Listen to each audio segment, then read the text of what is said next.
더불어민주당과 미래통합당이 21대 국회 전반기 원구성을 위한 최종談判을 오늘 오전에 다시 시도합니다. 김태년 민주당 원내대표와 주호영 통합당 원내대표는 어제 저녁 3시간 30분가량 비공개 마라톤 협상을 벌였는데 일단 상당한 의견 접근을 이룬 것으로 전해지고 있습니다. 강훈식 민주당 수석대변인 자리에 함께했습니다. 어서 오십시오. 네, 안녕하세요. 네, 상당한 의견 접근을 이뤘다 이렇게 말씀을 드렸는데 뭐 이제 끝나는 겁니까? 끝내야 됩니다. 네. 반대로는 뭐 끝나는 것인지보다도 끝내야 되는 게 저희 당의 입장입니다. 네. 7월 3일 날까지 어쨌든 3차 추경에 대해서 통과를 시켜야 된다는 것이 우리 당의 입장이고요. 그러기 위해선 역산해 보면 최소한 오늘까지는 본회의 원구성을 합의하고 동시에 추경 심사에 들어가야 된다는 입장을 갖고 있습니다. 네, 구체적인 협의안이 궁금해요. 일단 뭐 지금까지 들리는 얘기로는 가장 핵심 쟁점은 법사위원장 자리잖아요. 네. 이 부분에 대해서는 통합당이 일정 부분 양보를 하고 대신에 통합당이 요구를 해온 7가지 국정조사 있잖아요. 이 중에서 일부에 대해서 국정조사를 수용하는 쪽으로 민주당이 가닥을 잡았다. 이렇게 얘기가 되는데 말씀 가능하시겠습니까? 사실 오늘 10시에 네. 최종 결정을 합니다. 그러니까 앞으로 2시간 후면 최종 결정이고요. 박병석 국회의장께서는 결정까지는 보완에 철저히 함구해달라 요청을 하셔서 제가 오늘 이 자리에서 시청자분들께 자세히 말씀 못 드림에 대해서 송구스럽게 생각하는데요. 중요한 것은 말씀대로 법사위원회에 대한 일부, 네. 법사위원장에 대한 일부 의견 접근을 한 것 또한 사실이고 국정조사에 대한 것들도 열어놓고 고민을 해보겠다라는 것 정도까지는 보도로도 좀 알려지고 있습니다. 네. 문제는 그것보다도 어쨌든 원구성에 합의해야 된다는 절박함이 여당, 야당에 다 공존하고 있다. 이렇게 좀 공감되는 이런 건 사실입니다. 그래서 3시간 반이나 그런 논의를 할 수 있었던 것 아닌가 이렇게 예측합니다. 네, 법사위원장 자리의 경우 뭐 이미 민주당 의원이 법사위원장을 차지했으니까 전반기는 그대로 민주당이 법사위원장을 맡고 후반기 원 구성할 때 법사위원장을 확실하게 통합당 측에 양보하는 것으로 배정하는 것으로 의견 접근이 이루어졌다. 뭐 이런 얘기가 나오는 거 아닙니까? 예, 그건 정확하게는 네. 사실이 아닙니다. 왜냐하면 그 주장은 통합당의 주장입니다. 네. 근데 우리 당의 입장은 후반기의 원구성은 또 후반기의 원내대표의 몫이거든요. 그러니까 그것은 월권의 지점이 있습니다. 그래서 박병석 의장이 제안한 안은 네.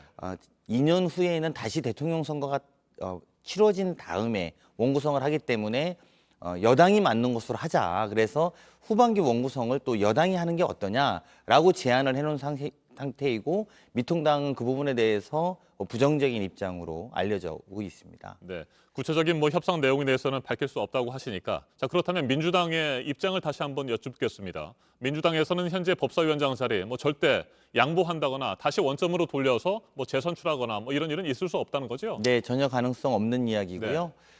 법사위원장 즉 여당이 법을 통과시키는 책임을 지자는 것입니다.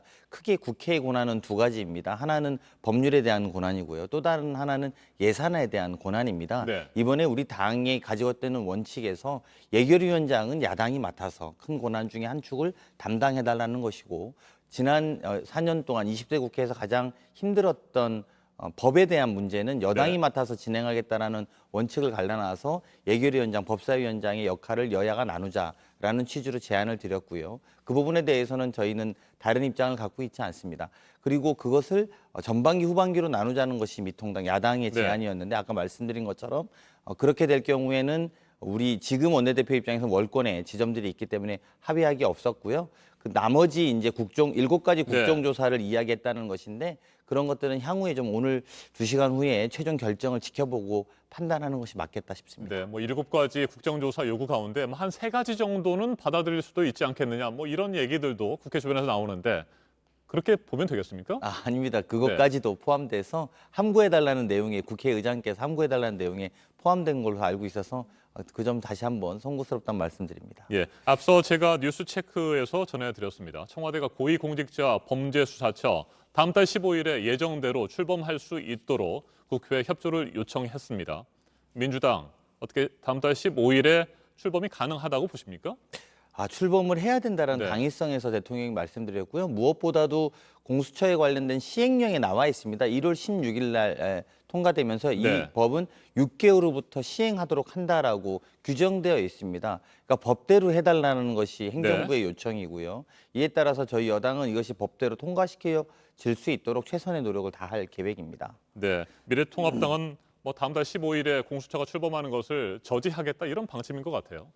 네, 어떻게 대응하실 생각이세요? 원체 뭐 네. 미래통합당은 공수처 자체에 대해서 반대하고 있고 실제로 더 나아가서 주호영 대표께서는 SNS에다가 위헌적인 요소가 네. 있어서 출범 동의를 못한다 이런 표현을 하신 적도 있고요. 네. 그리고 국회에 견제받지 않는 괴물 사법기구가 대통령 손아귀에 있다 이런 표현도 하셨는데 뭐 몇 가지는 사실 이런 것들이 다 사실관계가 다른 네. 이야기입니다. 즉 위헌이 아니라는 것이 헌법학자의 대부분의 공통적인 견해이고요. 그리고 어디에도 속하지 않는 독립기관으로는 이미 국가인권위원회가 존재하고 있습니다. 그래서 이런 논란과 쟁점은 아니라 이것은 큰 틀에서 사법개혁 그리고 검찰개혁에 대한 여당이 오랫동안 추진해왔던 일이고 동시에 지난 국회에서 패스트트랙까지 올려갖고 충분히 숙성시켜서 통과시켜 놓은 사례거든요. 그리고 법이 통과돼서 이제 시행을 앞두고 있습니다. 네. 그것도 7월 15일이라는 6개월의 시행 기간을 지나서요. 그렇기 때문에 야당도 이 부분에 대해서 안 된다고만 하지 말고 구체적으로 검찰 개혁할 방안과 함께 논의 테이블에 와서 논의했으면 하는 바람입니다. 네. 통합당과의 최종談판이 오늘 뭐 성공적으로 끝나게 된다고 한다면 이제 3차 추경안 처리가 남았잖아요. 이번 주 안에 뭐 어떻게든지 3차 추경안을 통과시키겠다 이런 입장이십니까, 민주당은? 네, 3차 추경안이 국회로 제출된 지 25일 네. 됐습니다. 그리고 미래통합당의 이종배 정책위 의장께서도 충분히 검토가 끝났다고 야당에서도 밝힌 만큼 네. 3일이라는 시간이 짧다라는 일부 언론의 보도도 있었습니다만 그럼에도 불구하고 충분히 연구가 되어 있기 때문에 7월 3일까지 통과시켜야 된다는 것이 저희 당의 원칙이고 입장입니다. 네. 그렇다면 추경 예산은 언제쯤 집행이 가능합니까? 그게 통과가 되면 사실은 말씀대로 2달 안에 다 소진하겠다라는 게 정부 측의 네. 입장입니다. 그래서 그러기 때문에 저희가 이번 회기에 통과를 시키지 않으면 안 된다라는 것이고요. 다음번까지 또 국회를 잡아서 통과시킬 경우에 이 시의성의 문제에서 적절성의 문제에서 늘어질 수 있기 때문에 걱정하고 있는 지점이라고 말씀드립니다. 특히 이번 추경 같은 경우에 투자 여력을 확보하기 위해서 11조 정도 들어가고요. 그리고 위기 기업에 대해서 재정 지원하는데 5조가 들어갑니다. 그리고 사회 안전망 구축에 9조 정도가 들어가서 총 35억이 대략 이렇게 구축되니만큼 절박한 코로나19 경제 위기를 극복하기 위해서라도 반드시 시간 안에 통과시키는 것이 중요하다 이렇게 생각합니다. 알겠습니다. 오늘 아무쪼록 통합당과의 원구성 협상 잘 마무리하시기를 바랍니다. 네, 고맙습니다. 네. 지금까지 강훈식 더불어민주당 수석 대변인이었습니다. 말씀 잘 들었습니다.